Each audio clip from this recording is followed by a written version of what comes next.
Ladies and gentlemen, thank you for joining the Lake Superior Quality Innovation Network Hospital Incentive Program, a Basic Understanding webinar. Your host, Jessica Postema, will begin. Welcome and thank you for joining us for Hospital Incentive Programs, A Basic Understanding. I'd like to introduce today's speakers. First, we have Vicki Olson, Program Manager at Stratus Health in Minnesota. Vicki has a strong background in quality and currently works with hospitals on improvement initiatives, including quality reporting and hospital incentive programs. Also joining us today is Donna Madras, Project Coordinator at Empro in Michigan. Donna has more than 30 years of experience working in the healthcare field, most recently providing technical assistance and education to hospitals for the Centers for Medicare and Medicaid Services inpatient and outpatient quality reporting program.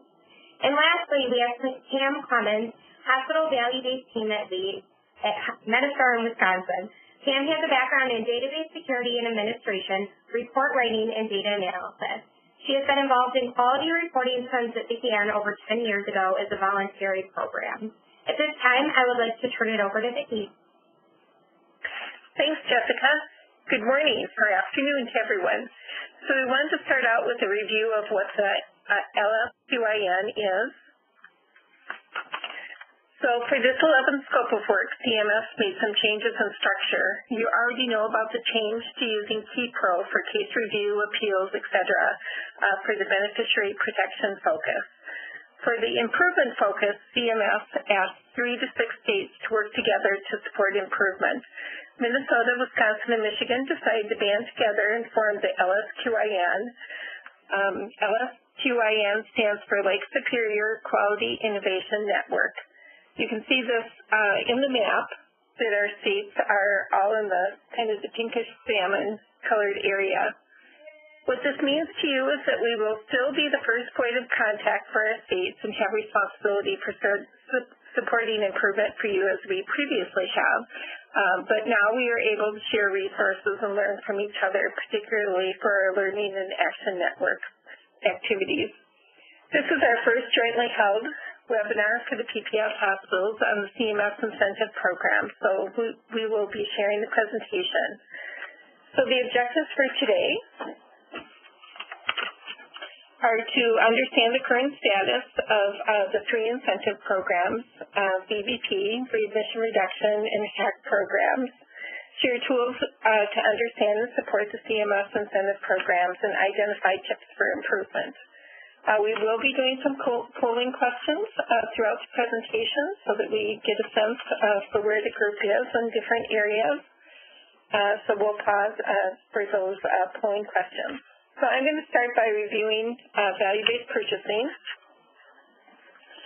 So this first slide shows our fiscal year 2015 results. So these were the ones that were implemented in October now.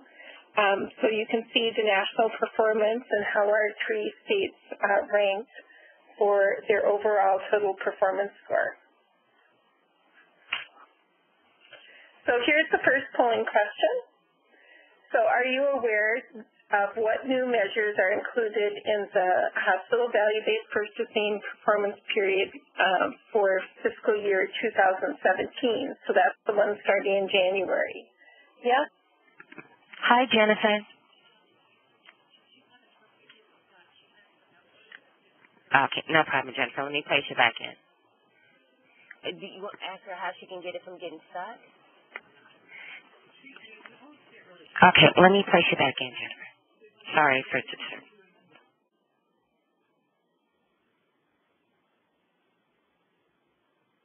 Okay, and our results.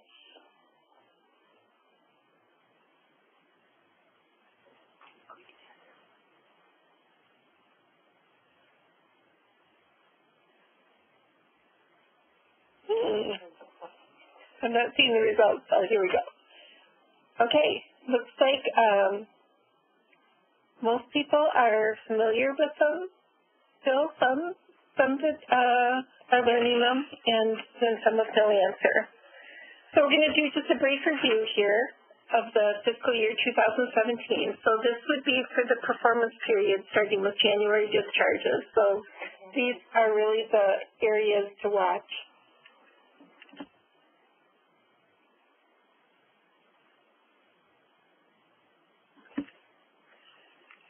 these are the domains, and you can see there's some changes here in the domains.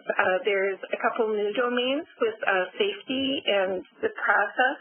So what they did is they moved the mortality measures into the clinical care outcomes domain, and then the safety ends up the PSI 90 and the HAI measures.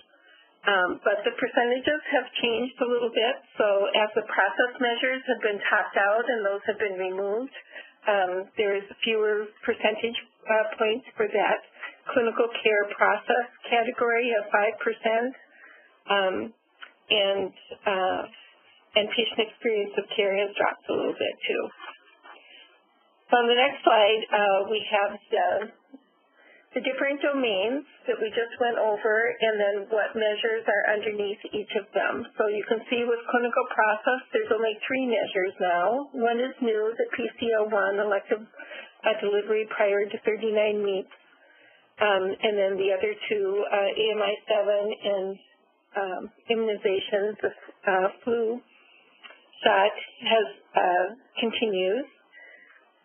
There are no changes in the clinical outcome or the mortality measures and the 8 dimensions for HCAHPS. And then you can see in the safety area, MRSA and CDI or C. difficile are new measures. And then PSI 90 continues. And then under efficiency, we have the Medicare spending per beneficiary. So the eligibility for the cases also does not change. There's still 10 cases for the clinical process measures and 25 cases for clinical outcome and efficiency. Same for the HCAHPS has not changed. And then in the safety area, for the PSI 90, that's a composite of multiple indicators. So you have to have at least 3 cases in one of the indicators. So pretty much everybody has meets the eligibility criteria for PSI 90. And then for the HAI measures, you need to have at least 1 predicted infection. There are some changes, though, however, for the number of measures in each of these as the domains have changed. So clinical process, as you remember, only has 3 measures, but you need to have at least 1 measure to get a score in that area. And then for clinical outcome, for the mortality measures, you need at least 2, and then for the safety, the PSI 90 and the infection measures, you need 3. So overall, those clinical process and clinical outcome, that's 1 domain. So there's 4 domains overall, and in order to get a total performance score, you need 3 of the 4 domains. So there is a VBP Fact Sheet. So if you're not familiar with that, it's a good sheet to use for education and as a cheat sheet since there's so many details to understand. So it has the detail for each year and also the eligibility criteria and overall kind of how the program works. So it's a good education tool that's available on the website. And we also have top 10 activities for value-based purchasing. So I'm going to go over this a little bit. These are just kind of tips in terms of what to focus on. So as you look at these boxes, really getting that connection between your infection preventionists and finance and quality, since there's so much interrelationship in terms of cost and infections and other quality measures. And I would also add, if you have a separate patient experience person, to make sure that there's connection between those people, then really looking ahead so that you have time to really work on improvement. So for value-based purchasing, those measures need to be in the inpatient reporting program and publicly reported for 1 year before they can be considered for value-based purchasing. So looking ahead at what is new for the inpatient program will give you a sense for what might become part of value-based purchasing. Looking at your claims reports, also kind of ignoring when they list your hospital as no different than others on Hospital Compare. They're using competence intervals, and when it comes to value-based purchasing, they're using the actual rates that are reported. So don't be complacent. If you're identified as no different, you still might need to work on that measure. Building community partnerships. So many of the measures now are 30-day measures, so looking after discharge, or in the case of Medicare spending per beneficiary, looking before discharge at that episode. So identifying your key partners in the community and starting to work together to be able to impact those measures. And then, of course, infections comes up in quite a few of these programs, so making that a priority. And then overall, working on building your quality improvement systems of working on your culture, working on defect analysis when there's a failure, doing a root cause analysis, doing small tests of change and cycles, being action-oriented and building them into your orientation and communication systems, feedback to staff so that they can see your performance. So this is just another view of the overall kind of big picture strategies. There's more and more information of how overall working on patient safety culture can impact individual measures. Obviously, understanding the measures and what they're measuring and the interrelationship between measures with cost and patient experience and clinical performance, learning from that root cause analysis and failures, and then building an accountability into the system. So here's another polling question. Which domain is your hospital currently focusing on for the value-based purchasing program? And you can check more than one here, so check all that apply. So clinical care, those three measures, the HCAHPS measures under patient experience, that should actually say, not patient safety. Then the safety area, the PSI 90, HAI measures, infection measures, efficiency, Medicare spending per beneficiary, or don't know or not applicable.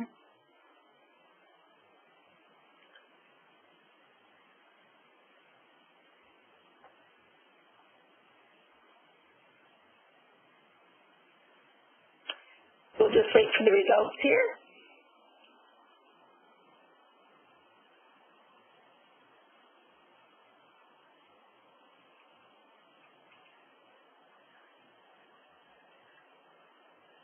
Okay, so looks like HCAHPS, patient experience, has the most. And then probably clinical care and safety, and still quite a few that say no answer to. So it's good to know that kind of matches. It seems like HCAHPS is becoming much more a priority over this last year as hospitals are looking at their opportunities. So I'm going to go over some key strategies for improvement and start with the process measures. So on PCO1, I think as I've talked with hospitals, one of the key strategies is having some kind of hard stop so that when there is an elective delivery scheduled before 39 weeks, that is being reviewed and evaluated. For the flu immunization, it seems that OB is one of the more challenging areas.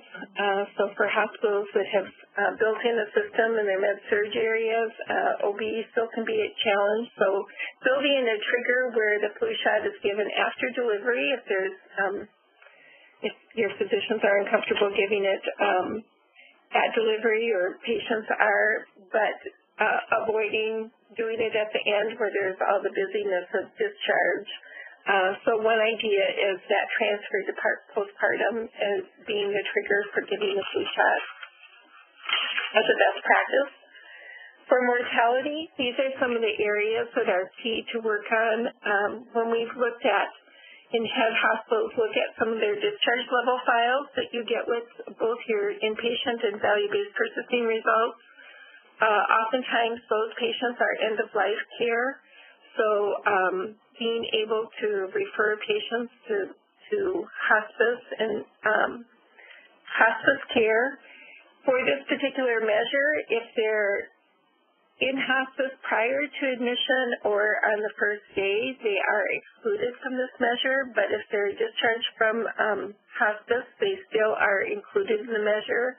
So the idea is to kind of move upstream and really work in your community to get the advanced directives and end-of-life discussions happening. Sepsis is emerging as kind of a key area for work on mortality, and early identification with using rapid response teams, avoiding harm with patient safety, falls, and infections. And then for AMI mortality, those deaths are often more inpatient than they are after discharge and often earlier in the inpatient stay. So looking at your community capacity to stabilize those patients. And then heart failure and pneumonia tend to be more with those chronic conditions. The issues are more in care transitions and support for those patients. I don't know if any of you were listening to the Value Incentive Quality Reporting call this week when they were talking about the Care Transitions Clinic in North Carolina, but that looked like an interesting model of actually having a hospital-based clinic working with patients for 30 to 90 days after discharge. And transfers from skilled nursing facilities. These might be cases where there are bounce backs to the hospital or staffing or skill level issue in the nursing home, or the family panics and even though the patient is end of life, they end up being admitted. So working with your skilled nursing facilities. This next slide is just a visual of the things that I reviewed, but certainly can be a way to share with staff some of the key strategies.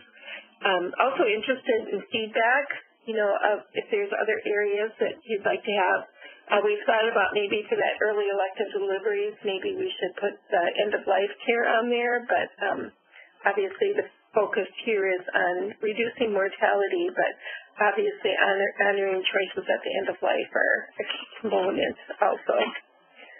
For the PSI 90, some of the best practices are to add some kind of concurrent review that's triggered when cases have been coded with the different indicators to facilitate learning and then be able to do a more timely root cause analysis.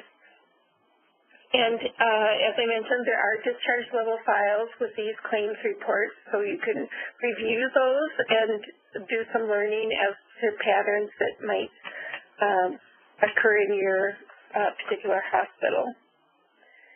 Accidental lacerations seems to be one of the areas under the PSI 90 that are often one of the highest. And so some of the best practices are to put a discharge review in place to assess, is this a surgeon documentation issue? Is it a coding decision or issue that could require education, or does it accurately reflect the clinical situation and what was the root cause in that case of the accidental laceration? So those are some ideas for the accidental laceration. So another polling question for you, does your organization have a review process currently in place for each of those components of the PSI 90, either through some kind of concurrent review or at discharge? So yes, no, or I don't know.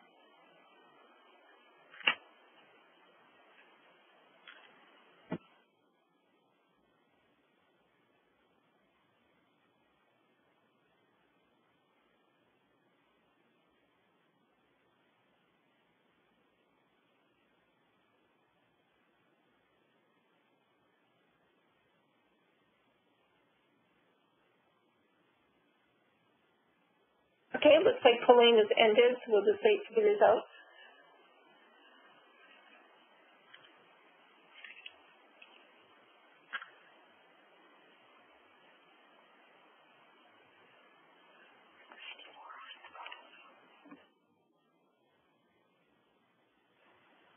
Okay, looks like most of you still either don't know or don't have that in place. So that would be an idea for you is to figure out a system to be able to get that feedback loop earlier than when you get your discharge files from CMS.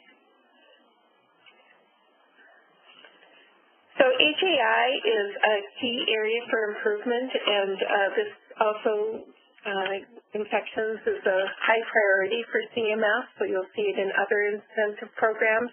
So I won't spend a lot of time on this, as Pam's going to be talking about it with the HAC program.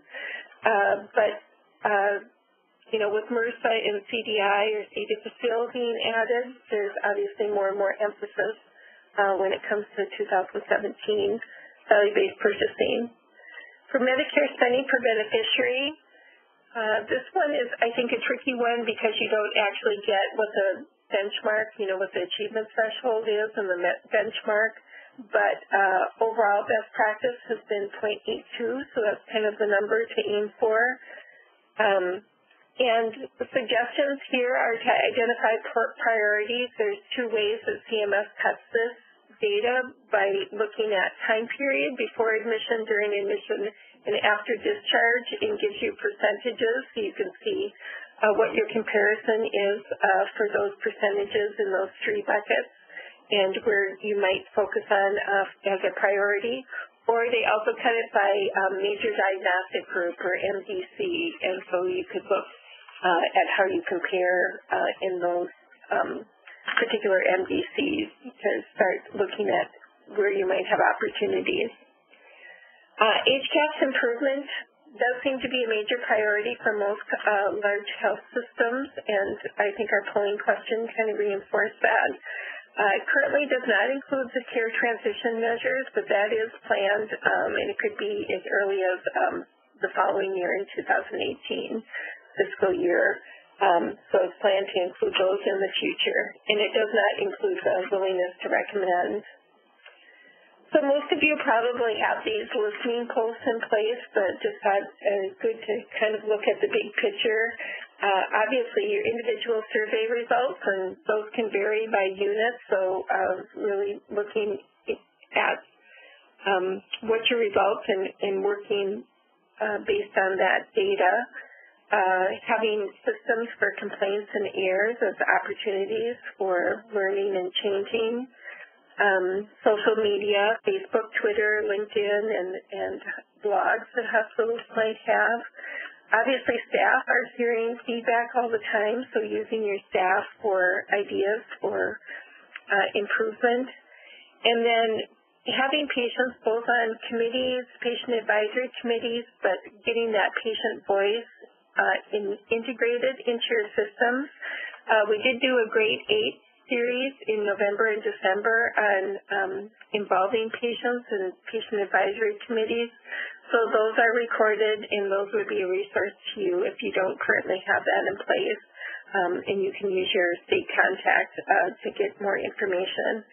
I highlighted segmentation because obviously different segments of your population will have different needs and could actually have conflicting needs. And so really looking at what are those key populations that you have and trying to identify what that voice of the customer is for each area would be another idea if you haven't done that.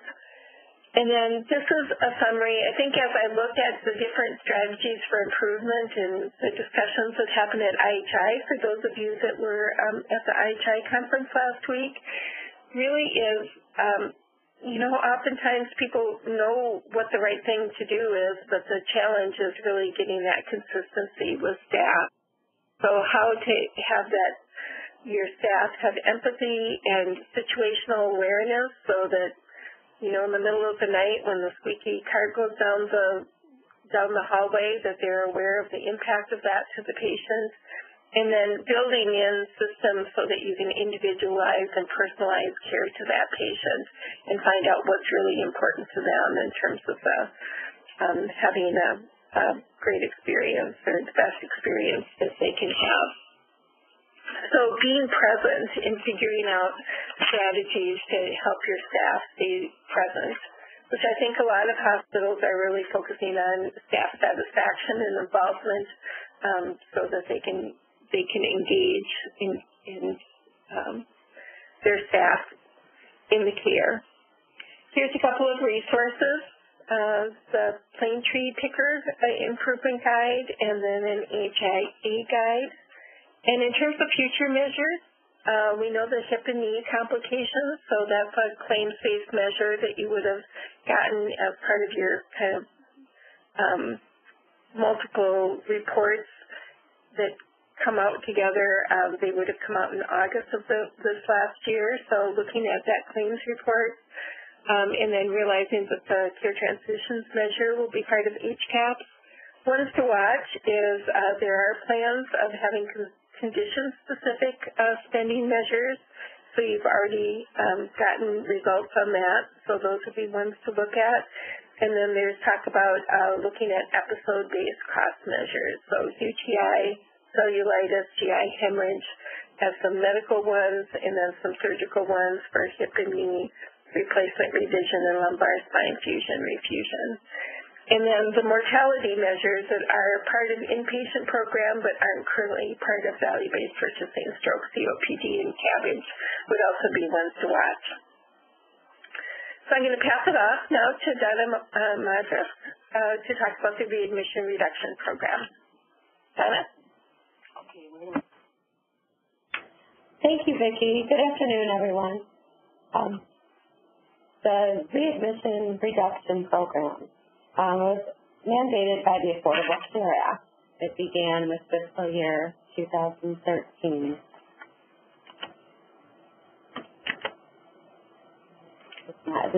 One second, slides are not advancing.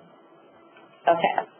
So the readmission reduction program mandated by the Affordable Care Act began with fiscal year 2013.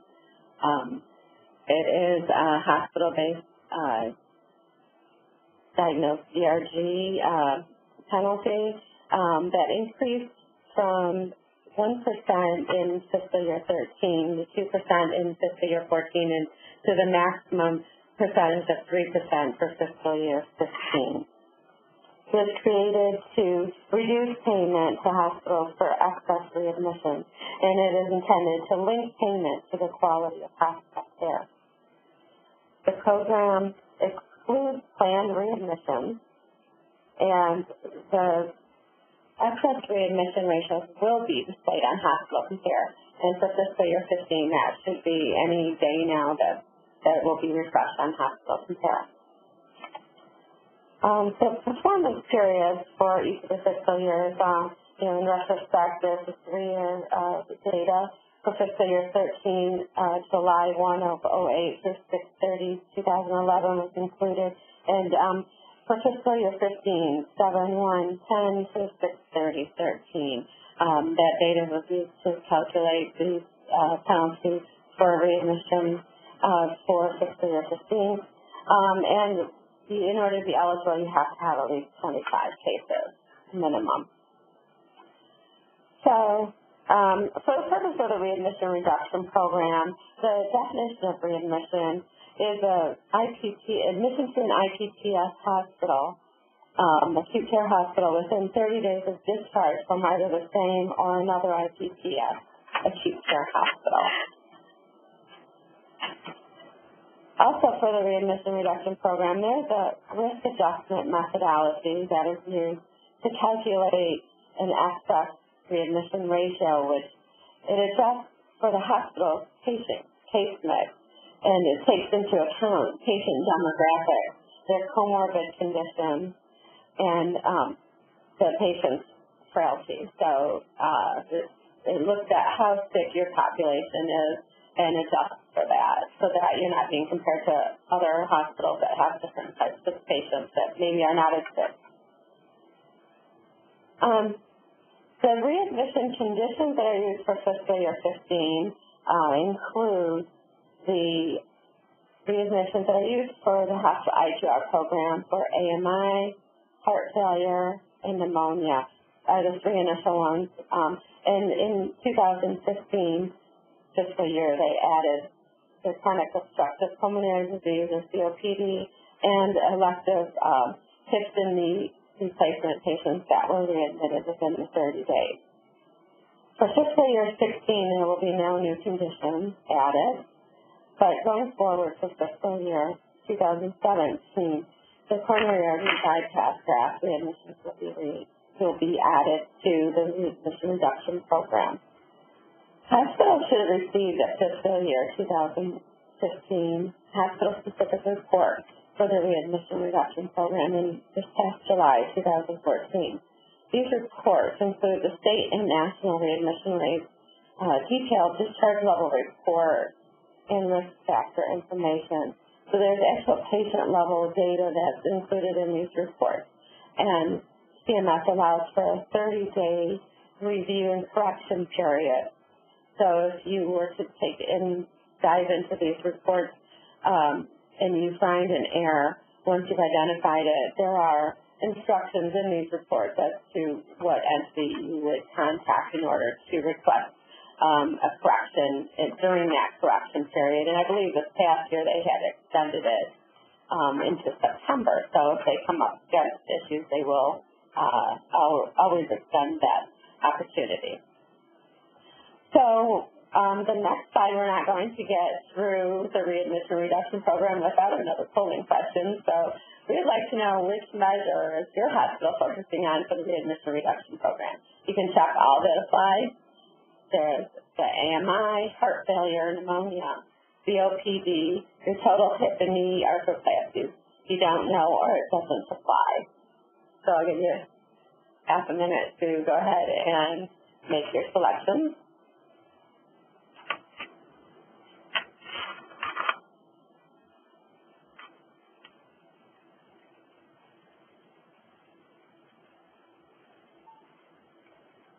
Okay, so now for our results.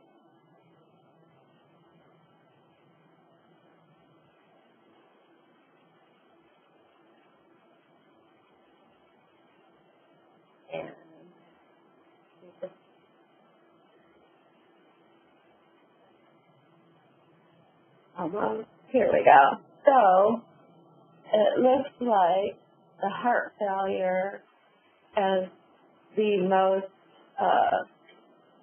is the highest focus for readmissions for our participants today. So going forward, we wanted to share with you, we thought it would be beneficial to show you how all three states are performing for the readmission reduction program in fiscal year 15. So I prepared a few slides that we'll go through real quick. This first graph shows the hospital readmission reduction program penalties by state. It shows that Michigan had 24 out of 95 hospitals that did not receive a penalty for fiscal year 2015, and the highest penalty was 2.22%. In Minnesota, there were 15 out of 51 hospitals that did not receive a penalty, and their highest penalty was 1.87. Wisconsin was 18 out of 65 with the highest of 1.59 for the penalty. This blue graph on the left side of the screen displays the percent and number of hospitals penalized by each state. So for Michigan, there were 52% of the IQR hospitals received penalty. In Minnesota had 27%, and Wisconsin 37%. The graph on the right with the red bars shows the average penalty for each state. So for Michigan, the average penalty was at 0.64. Minnesota had a 0.40, and Wisconsin a 0.43% of penalty. That was the average penalty. When you're looking at your hospital's data, you want to look at which conditions your hospital is at highest risk for having or causing readmission or access readmission. We took all of the conditions in the readmission program and looked at, for each state, the highest volume of each of these conditions. And I think is there one before this? Minnesota?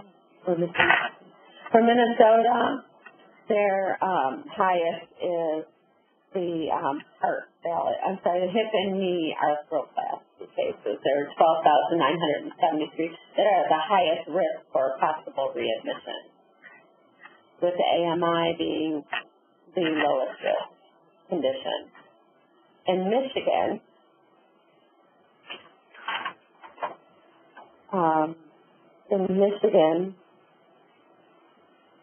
the heart failure volume at 48,889 was at the highest risk because it's the highest volume. And again, AMI is the lowest for Michigan as well. And when you look at the next slide from Wisconsin, there is the hip and knee arthroplasty is the highest risk condition in Wisconsin, 19,051 discharges. Again, AMI is the lowest volume. So going to this next slide, we are looking at the actual excess readmission rate by condition. So we plotted out here for Michigan, we had, for AMI, we had 31 hospitals with 32.63% that had excess readmissions for AMI. And that was the lowest, and all the way to pneumonia, which was 45 of our hospitals at 47.37, which was probably the hip and knee arthroplasty that actually had the excess readmissions for those conditions in fiscal year 15. In Minnesota, AMI had 7 hospitals with a 13.46%. Their highest conditions with excess readmissions was 21 hospitals with 40.38%. In Wisconsin, the heart failure was their lowest. We had excess readmissions with 9 hospitals at 13.85%, and their highest readmission excess was 29 of their hospitals at 44.62%. This next slide just shows data that was provided in the hospital IQR hospital-specific report, not the actual readmission reduction report, but the readmission reports that all hospitals get in July. And this just shows how all 3 states compare to each of these conditions against the national, and they're all pretty close as across the board for all of the conditions. There's not a lot of variance. So looking at improvement opportunities, hospitals are strongly encouraged to analyze your hospital-specific reports to identify the conditions that raise a red flag. Look at your patient-level data so you can dive into it and really identify, perform root cause analysis, implement performance improvement, and study your results. And also, as Vicki had mentioned earlier, you want to be sure to build your communities and work on the readmission with the other healthcare settings.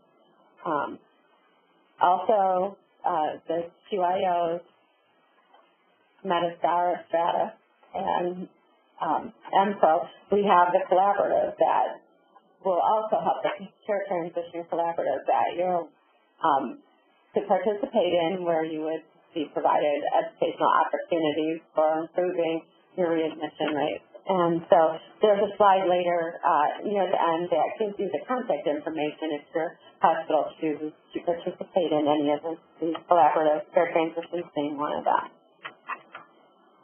You want to concentrate also on the new conditions that are expected, such as the coronary artery bypass graft readmission that will start with the fiscal year 17.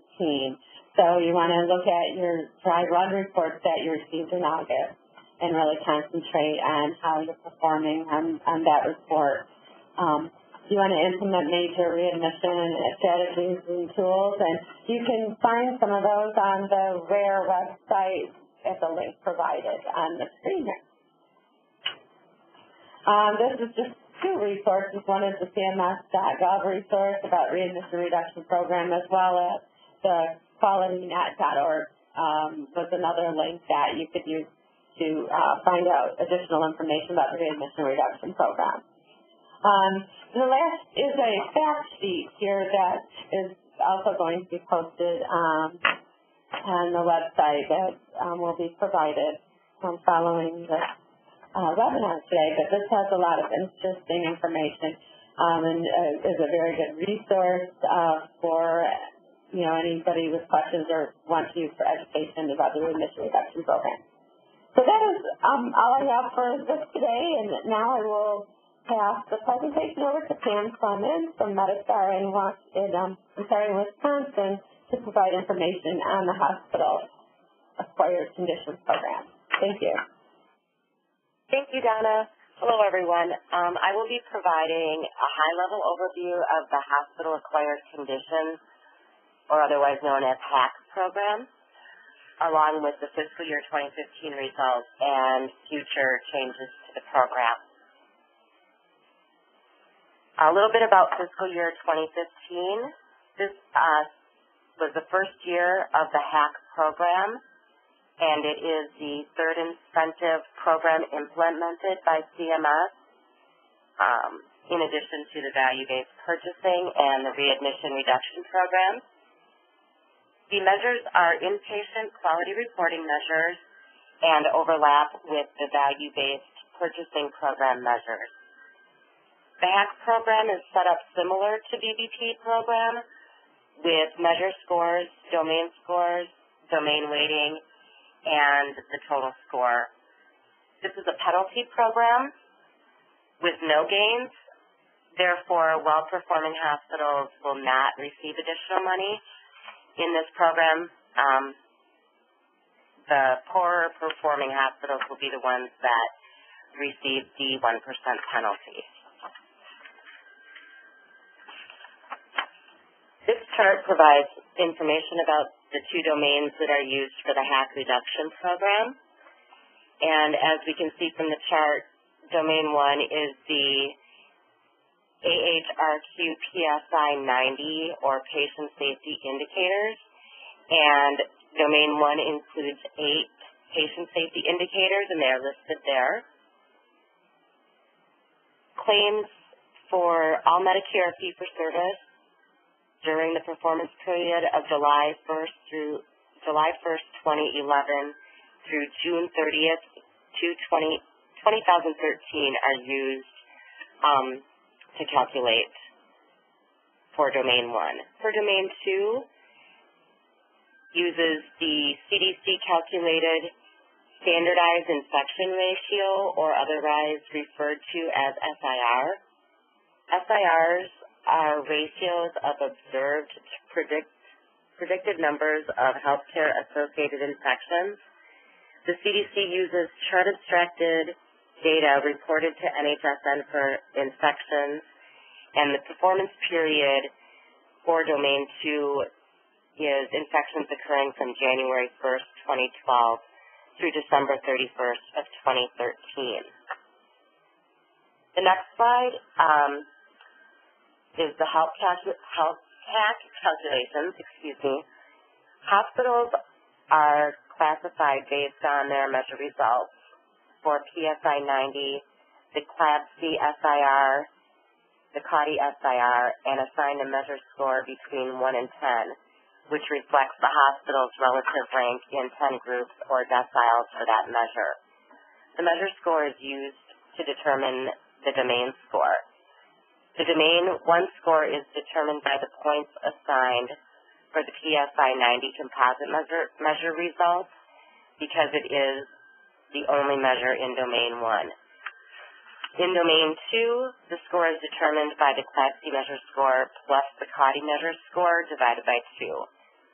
And then the HAC score is calculated by taking the score of domain 1 times 0.35 or 35% plus the domain 2 score times 0.65 or 65%. Hospitals in fiscal year 2015 with a HAC score greater than 7 had a 1% penalty.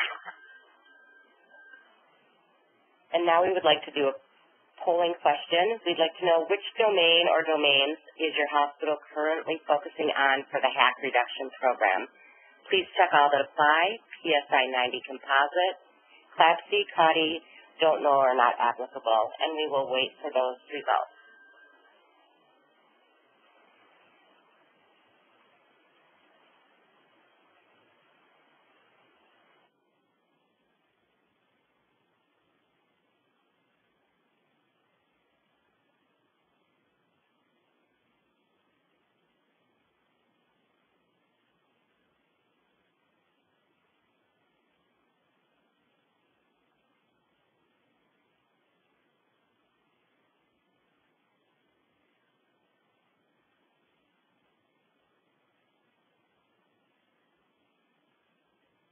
We have those results in just a moment.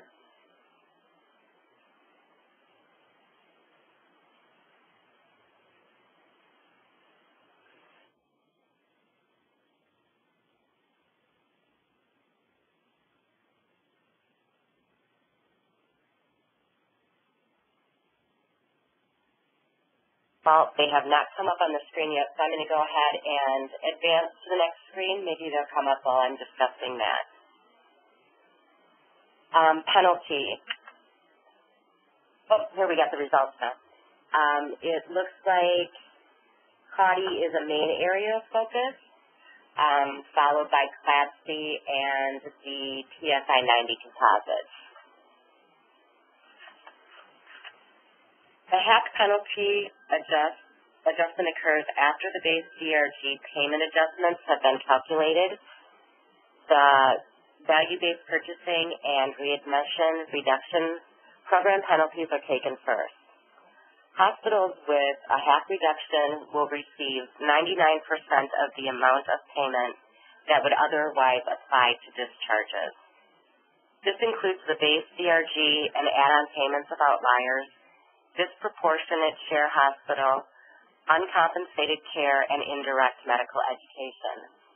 The payment reduction applies to discharges beginning October 1st, 2014 through September 30, 2015.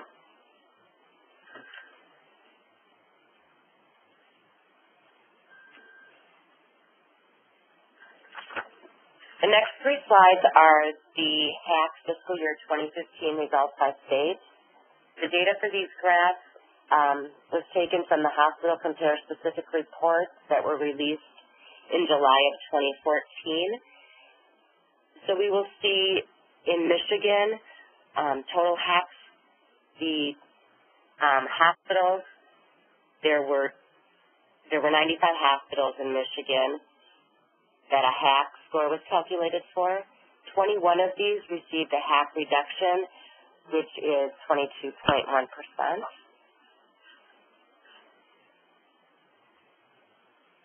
In Minnesota, there were 50 hospitals, 12 with a HAC reduction, or 24% of the hospitals. And in Wisconsin, there were 65 hospitals, 18 with a reduction for a total of 27.7%. Public reporting, the HAC scores will be reported beginning December 2014. This was delayed from the original plan for the October 2014 Hospital Compare release. So hopefully sometime here now in December, we will see this information displayed on Hospital Compare. For fiscal year 2016, there will be SSI, colon, and abdominal hysterectomy added to domain 2, and the domain weighting will be changed. The PSI 90 measure will decrease from 35% to 25%, and the NHSN measures will increase from 65% to 75%. This slide shows the breakout of Domain 1 and Domain 2 for fiscal year 2016, noting the performance period for Domain 1 is July 1st, 2012 through June 30th, 2014, and will make up, like I said earlier, 25% of Domain 1. The performance period for Domain 2 will be based on data reported to NHSN for infections occurring from January 1st, 2013 to December 31st, 2014. The payment adjustment for fiscal year 2016 will apply to discharges beginning October 1st, 2015 through September 30th, 2016. For fiscal year 27, there will be 2 additional measures added to Domain 2, which are NHSN measures, and they are MRSA and C. difficile. In the next 3 slides, I will provide some information on possible future changes in rulemaking. ART is considering the addition of 3 additional measures for the composite: PSI 9, which is perioperative hemorrhage or hematoma rate; PSI 10, postoperative physiologic and metabolic derangement rate; and PSI 11, postoperative respiratory failure rate. CMS is also considering to align the conditions measured between the HAC reduction program and the hospital-acquired conditions present on admissions indicator program, otherwise known as the HAC POA. The HAC POA indicator program implemented a policy of not paying hospitals for hospital-acquired conditions when they are secondary diagnoses or conditions a patient developed after being admitted.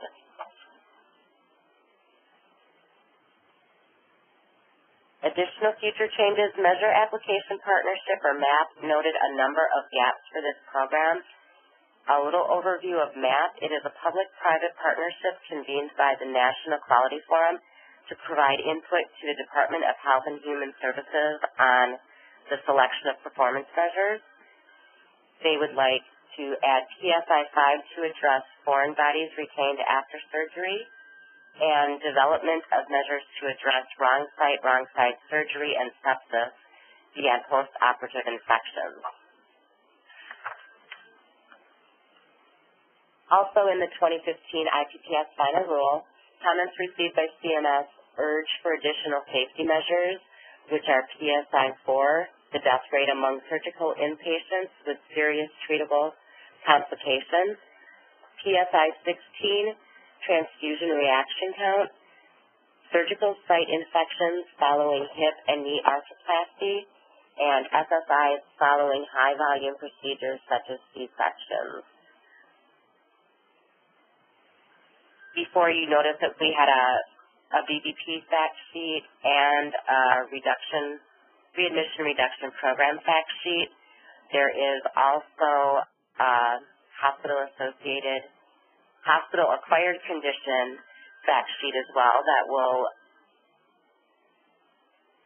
give you information related to the hospital-acquired condition reduction program.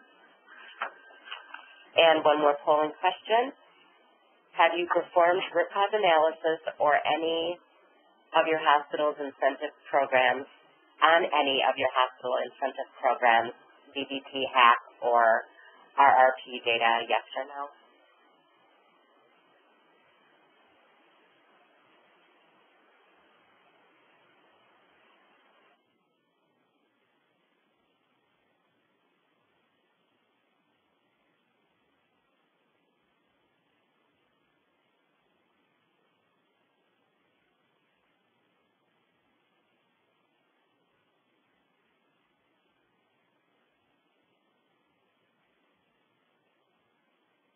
While we wait till those results come up, I'm going to go through here a little bit more quickly just in case we get disconnected.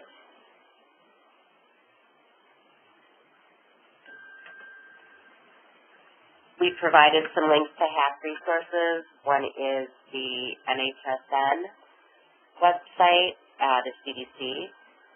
The other being the Quality Indicators ARC.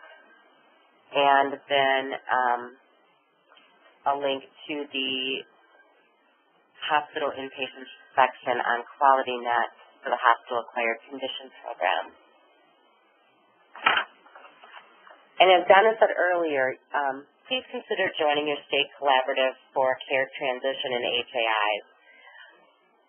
We offer a care transition team for readmissions and an HAI collaborative for each state. And if you're interested in joining a collaborative, the contact information is listed out below for each state.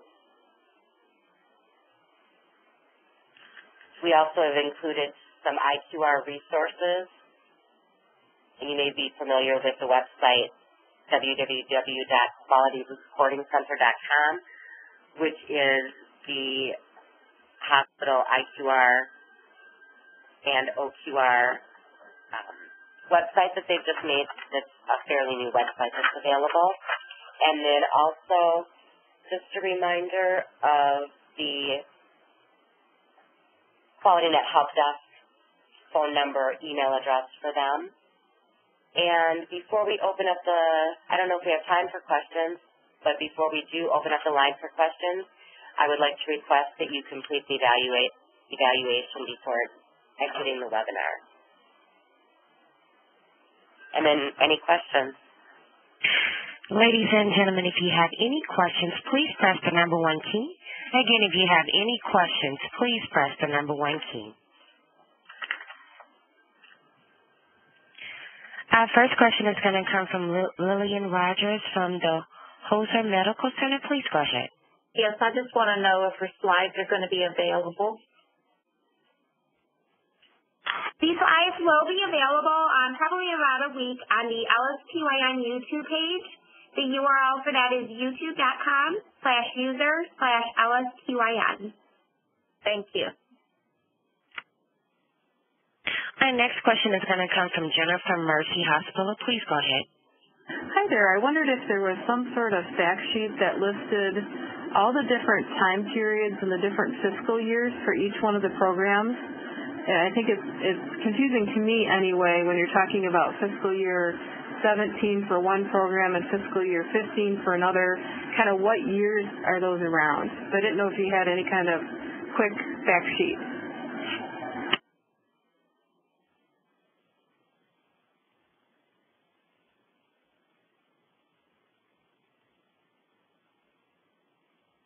So this is Vicki in Minnesota. The fact sheets for value-based purchasing and readmission reduction and hospital-acquired conditions, all of those do have it by year so that you can see the performance periods and then also what the fiscal year, what that time period is. So you'd be able to use those as a reference.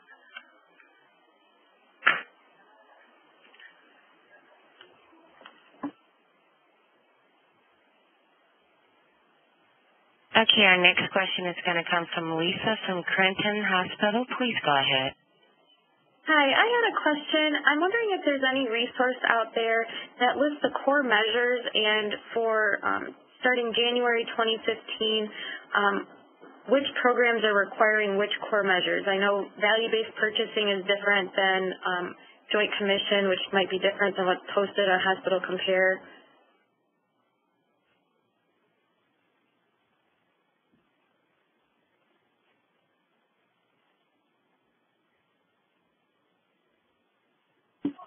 So this is Vicki in Minnesota. We do a kind of a summary.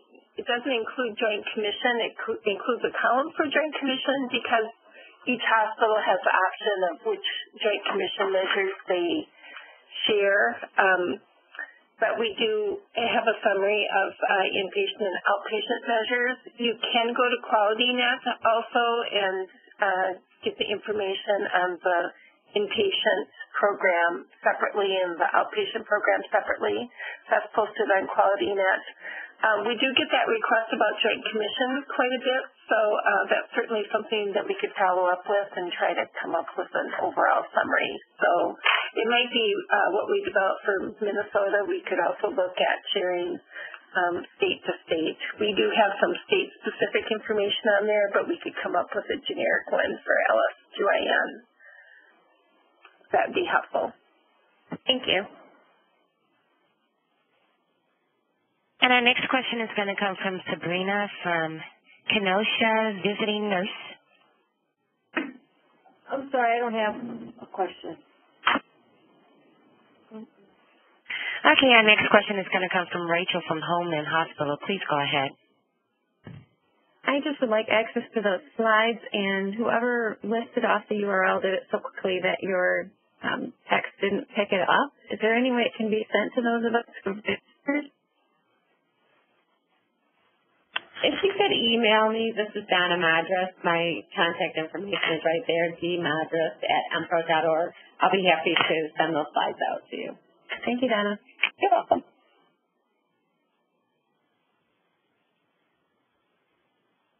Our next question is going to come from Lisa again from Clinton Hospital. Please go ahead. Hi, I just had a couple of questions on the definitions. I was wondering if the HAC POA program, is this what used to be known as like never events? And then also for the AHRQ PSI 90 score, I understand that it's both part of the value-based purchasing and the HAC programs. Is it defined the same way for both programs?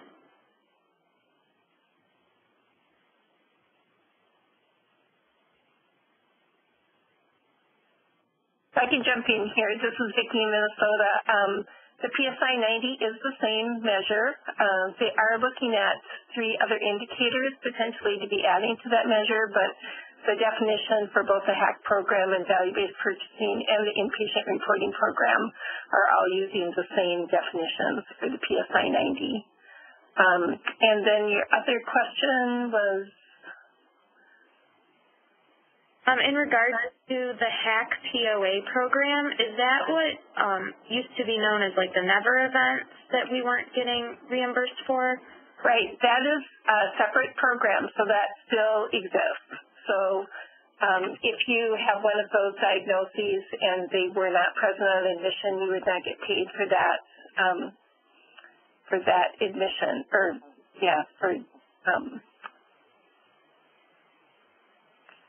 Thank you. Yeah.